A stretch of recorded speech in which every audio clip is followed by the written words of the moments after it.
Recognizes Ms. Van Duyne for 5 minutes. Thank you very much. The months following the horrendous attacks against Israel and the spate of violence at home that followed have shed light on numerous mechanisms that have allowed anti-Semitism at home and abroad to flourish.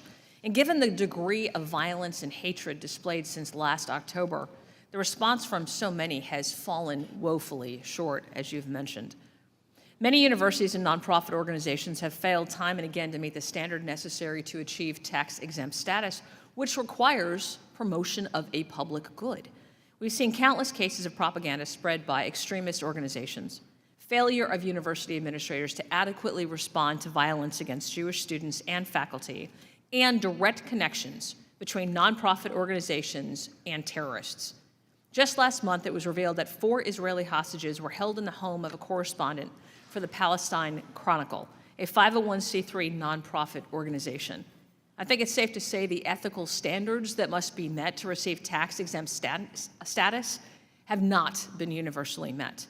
It's our responsibility to ensure that the tax benefits given to these organizations are not provided to entities involved in the facilitation of anti-Semitism or violence.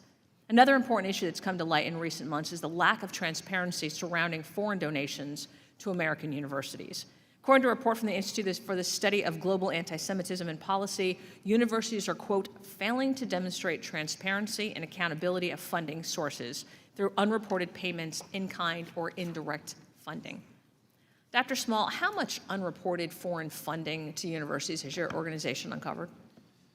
So, thank you. Thank you for your question. So we're uncovering the tip of an iceberg. We're a small organization doing research. Since October the 7th, we've come out with 11 reports.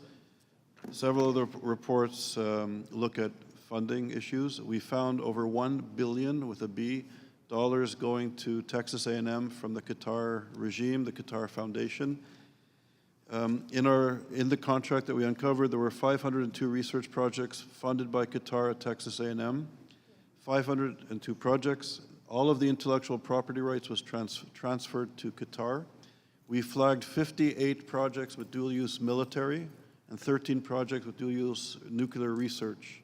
So we're calling on the federal government, the Department of Energy, and other relevant departments to investigate these projects, the nature of the projects. We're concerned about security and our national interests globally and certainly in the region. We uncovered $10 billion going to Cornell University.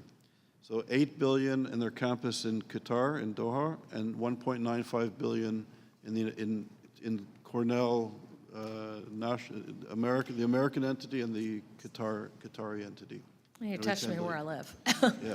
Yeah, So, no, I very much appreciate you uncovering that. I think we've actually, at our last hearing, we actually remarked on the huge amount of dollars that are coming from Qatar into Cornell.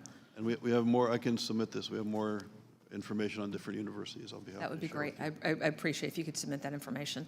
We've heard testimony describing how some officials previously associated with now banned or defunct organizations that supported terrorism during and after the 9/11 attacks have actually joined or started new charities in America, which are now suspect of supporting Hamas.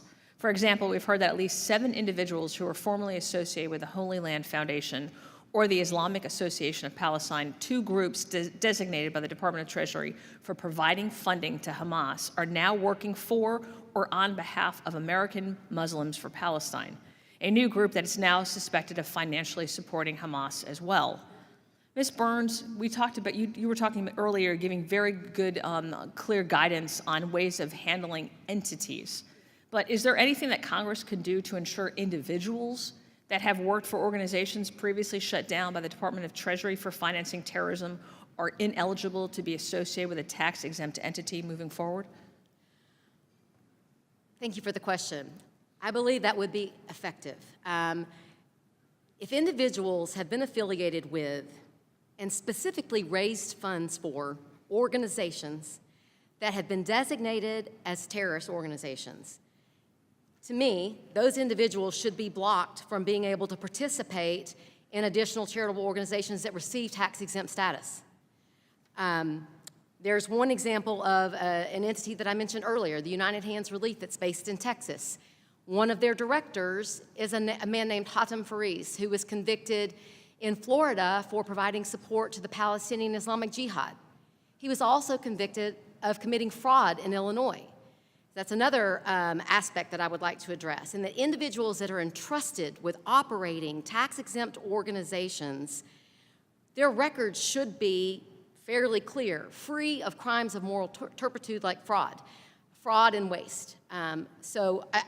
Step one to me would be having a list of individuals that were directly... And I've run out of time, Yes. so I apologize.